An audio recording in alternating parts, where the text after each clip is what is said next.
What is going on today, guys? AU here, and today I'm bringing you the team that got top 8 in the Galar friendly this past week. Now, I'm starting off this video by saying we have done it, guys. We hit over 100 subscribers, and I think right now we're actually at 107, if I remember correctly. So that's crazy.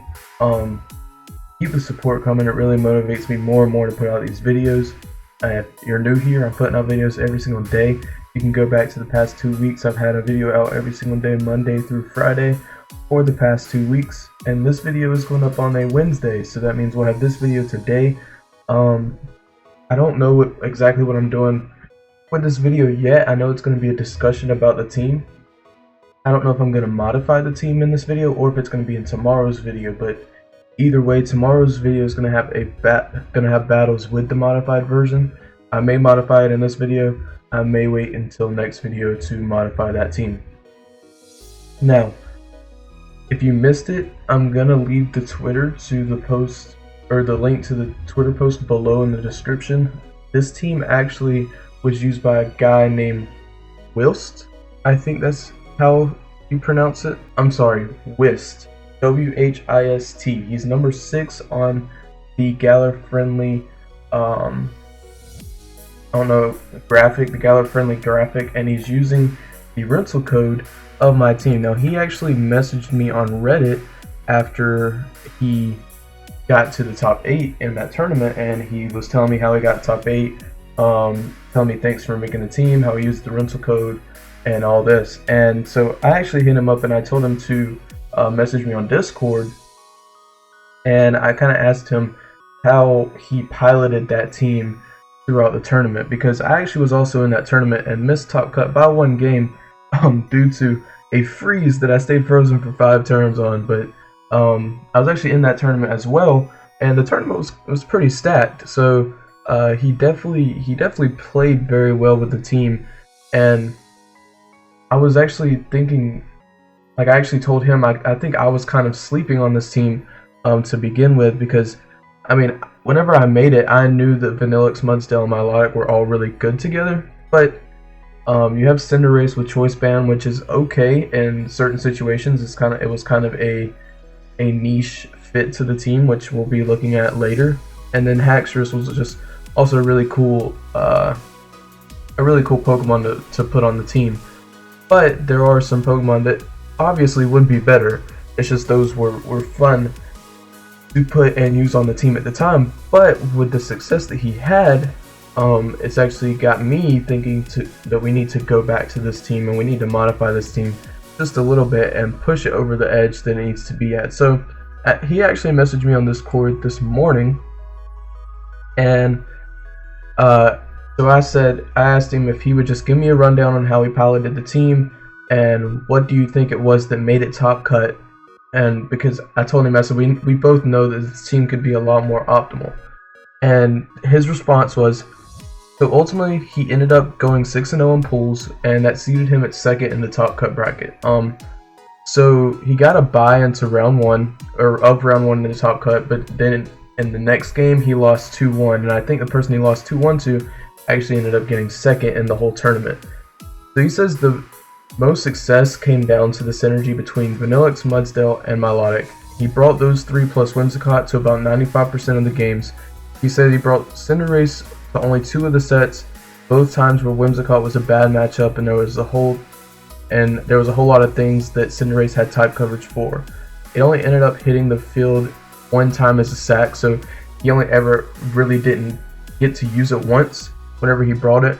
And then he said he never brought Haxorus. A lot of the time there was really too many counters to Haxorus on the other team that Haxorus couldn't OHKO before they OHKO'd him to bring Haxorus. So he says Whimsicott Vanillix was the main lead. He did lead Mudsdale Vanillix a few times, and also a couple other combinations depending on what the opponent led, whether or not Vanillix could get the OHKO on them or whether Milotic Mudsdale could beat them. He said he'd either go straight for Blizzard or set up Aurora Veil. Usually he would try to go offensive and then sneak up an Aurora Veil after he was down to Sash. He was saying, I probably already know this, but Whimsicott Vanillix is 100% optimal lead against the Dallas Regional GMAX Charizard team. So he was saying there was one game where the opponent led, or he was saying that that is really optimal because you can just tailwind, and I'm guessing Blizzard, to get rid of that Whimsicott so it doesn't do a ton of like fake tiers, charm shenanigans onto the team. And then you also get a decent amount off on the Charizard. So he also said there was one team where the opponent led the Dracozolt Whimsicott from Sajan's team that won the Wolfie Glick, I mean not the Wolfie Glick, the World Invitational thing that happened a couple weeks ago. And all he did was tailwind and Blizzard, and he just wiped the opposing team. So he said that was really good. And then he said, Mudsdale and Milotic definitely put in work. I basically rode on the strength of this core combination to top cut. Mudsdale has the coverage or strong neutral hits for so many common Pokemon, and Milotic synergizes really well with those that Mudsdale can't hit as hard. So if you think about it, Mudsdale gets hit by water types, it gets hit by grass types, it gets hit by, I think that's it, just ice types. And while all those don't really do that much damage to a Dynamaxed Mudsdale, Milotic can hit the grass types with Ice Beam, it can stall out those water types, and it can also stall out ice types if they don't have something like Freeze Dry. So that's what he was saying in those regards. And then he said, Protect was super useful on Milotic to take a hit while Dynamax Mudsdale sat next to it and help bulk it up. So that was kind of the plan behind the team if you saw the first video, just to kind of let Mudsdale and Milotic sit there and just stay bulky behind the Roarveil, get Mudsdale's max defense boost, max special defense boost for Milotic, so just kind of sit there and run through the opposing team. Mudsdale was definitely the Pokemon he Dynamaxed the most, though he did also Dynamax Milotic once or twice in order to score an important KO. A recovering Milotic with both competitive and some defense boost helped ensure that I won most of the end games. He only ever ended up timer stalling once. I mean, it is a stall team. You're going to try to bulk up Milotic as much as you can and bulk up Mudsdale as much as you can, get body presses off, get Scalds and Ice Beams off while you're recovering with Milotic. And he said he only ended up going to timer once, and it was against a recovering Gastrodon where he just wanted to make sure that Mudsdale didn't go down, so he had more Pokemon than the opponent. Wait, no, it was against a Gastrodon where Mudsdale didn't go down, so that he had more Pokemon than the opponent. And he only ever got timer stalled once, and it was in the game of his top cut set. Now, he did explain this game to me, and it was definitely winnable, but he had some unfortunate RNG. And so it was a Milotic against a Hydreigon and Gothitelle on the opponent's end. Milotic is +2 special defense, and Hydreigon had already used Draco Meteor to knock out Mudsdale. So Milotic is +2, Hydreigon's -2 special attack. So Milotic has taken basically nothing from either of the opponent's Pokemon. Blizzard 2-Co's Hydreigon and can recover stall against Gothitelle, which wins him the game if he timer stalls. But the speed order is Hydreigon, Milotic, Gothitelle, so basically it's in a situation where he has to hit 2 Blizzards on Hydreigon in order to win. And he says turn 1, Hydreigon dodges the Blizzard. Turn 2, Hydreigon flinches Milotic with Dark Pulse. Turn 3, he finally hits, Hydreigon is down to half health, and the opponent starts to timer stall, just like anyone would do in this situation, because his opponent is in the upper hand. Turn 4, Hydreigon protects, Milotic is sitting around half health. It's having taken this long for the opponent to wear them down with Milotic's leftovers recovery. We're getting down to the last minute of the game, but I still have time here to land the hit I need and bring my opponent down to 1 Pokemon.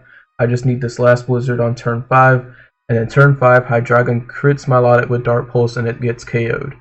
So, he did say, to be fair, given all the RNG that he had earlier in the tournament, he definitely had this one coming, because if you didn't know, the double Blizzard combo with freezes is just, it's insane. You have a 10% chance to freeze on both Pokemon twice in a turn if you're double Blizzarding. He said that I froze my opponent's Pokemon about 10 times over the course of the tournament to both Vanillix and Milotic's Blizzards. He said about 2/3 of these were pretty early game or didn't really end up mattering, but he did win some games off freezes.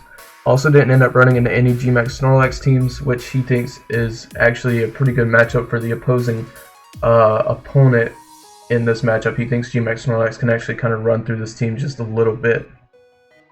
So then we talked a little bit more about how to optimize this team more, and I think that's what I'm probably going to jump into now. So that was kind of my interview, if you will, with him. I kind of just wanted to get his thoughts on it because apparently this team has actually been doing pretty good from what people have told me. It does pretty good on ladder. It does good inside tournaments, as you can see here. So all in all, the team is definitely pretty good. So just a quick rundown of the team if you haven't seen it. Right now it's Focus Sash Vanillix with Snow Warning, Aurora Veil Blizzard, Freeze Dry and Protect, Max Special Attack, Max Speed, 4 HP. Then we have a Choice Banded Cinderace with Blaze, Power Ball, High Jump Kick, Iron Head, and U-Turn, Max Attack, Max Speed. Then we have Mudsdale, Assault Vest, Stamina, High Horsepower, Iron Head, both those for the max moves to boost Milotic's defense and its own defense, and then Rock Slide and Body Press. A lot of people ask me why I don't run close combat over body press, and that's because the +3 body press actually does more damage than close combat, and you don't get debuffs. So it's better overall. And then we have Milotic with the Leftovers Competitive, Scald, Blizzard, Recover, Protect, and I'm actually running kind of a more advanced EV spread on it. We're out to live a Choice Banded Arcanine's Wild Charge in our defensive stat. And then we're under Tailwind, we outspeed Dragapult by 1 right here. And then the special defense I think was for Max Lightning for Duraludon, and the rest just went into special attack. So then we have our Whimsicott, our Expert Belt Whimsicott, which actually did pretty well for him from what he told me. A lot of people always ask me why I'm running Protect, Energy Ball, Moonblast, Tailwind. It's because I'm running Expert Belt. If I was running a supportive Whimsicott, I would be running Focus Sash, but that's not Whimsicott's role in this team. Whimsicott's only role in this team is to set Tailwind and then get some major damage off while it's still alive. So you have Tailwind, Protect, Energy Ball, Moonblast, Energy Ball, Oko's Rotom Wash, Oko's Gastrodon does massive damage to a Dynamax Rhyperior with Expert Belt. It's just insanely strong.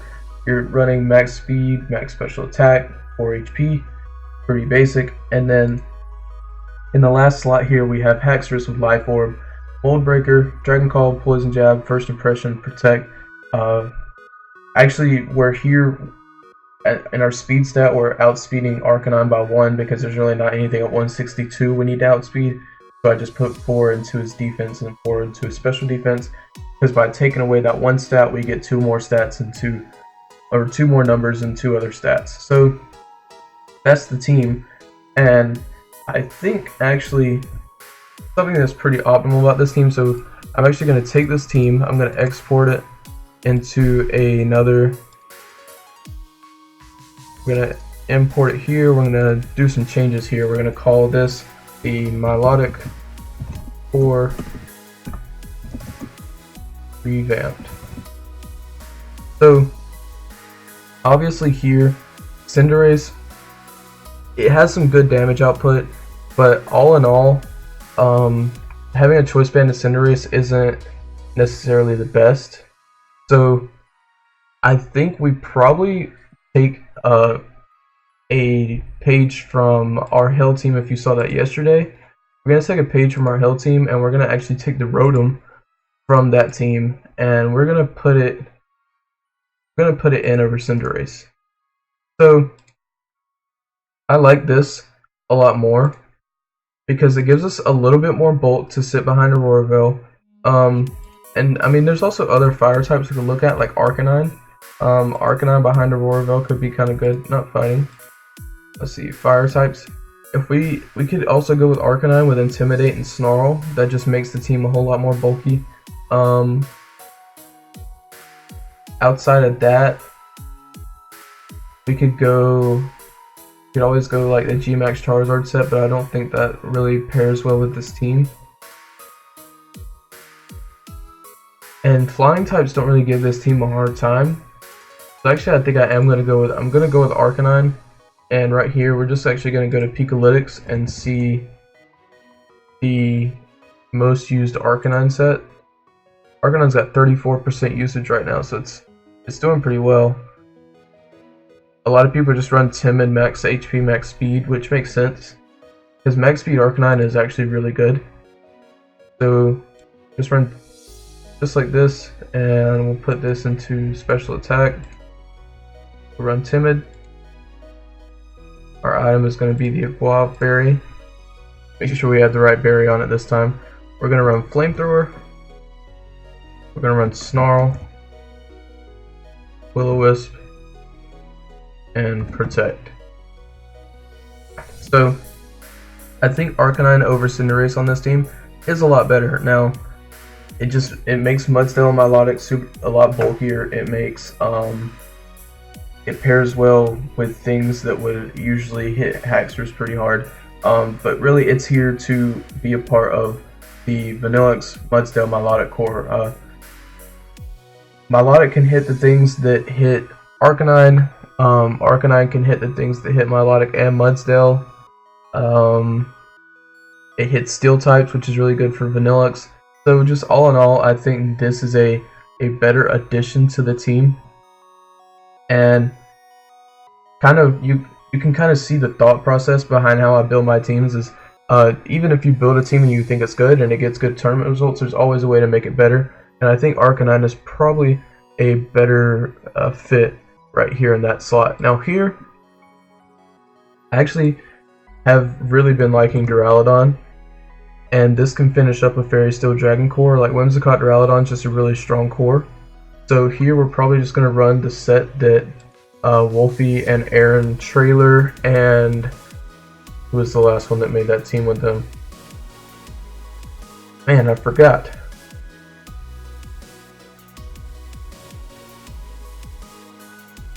I don't know. There was one more that made the team with them, but I'm drawing a blank right now. But we're actually gonna run their set, and it's Draco Meteor. Now I used to not like Draco Meteor because of the debuffs, but with Dynamax now, Draco Meteor I think is base 150 or 140 or 150, something like that, and it's stronger than Dragon Pulse. So I actually do like Draco Meteor now on Duraludon, and we're gonna run Flash Cannon. And we're also going to run Thunderbolt and then Protect. So we're just going to run, we're going to run Timid, max speed, max special attack, and I'm actually going to put these into HP. 4. Give me 4 there. Thank you. Oh no, there we go. Get that blue away. Alright, so that's the additions that I'm making to this team. I think this overall is a lot better than what I had made before. Because like I said before, I put Cinderace and I put Haxorus in there to just be kind of like fun picks to play around with. But seeing that Vanillix Milotic Mudsdale core is pretty strong, I think that this overall is going to be a lot better. Now, one thing I am considering is making this the Pixie Plate set, because I think having Fake Tears over Energy Ball here is actually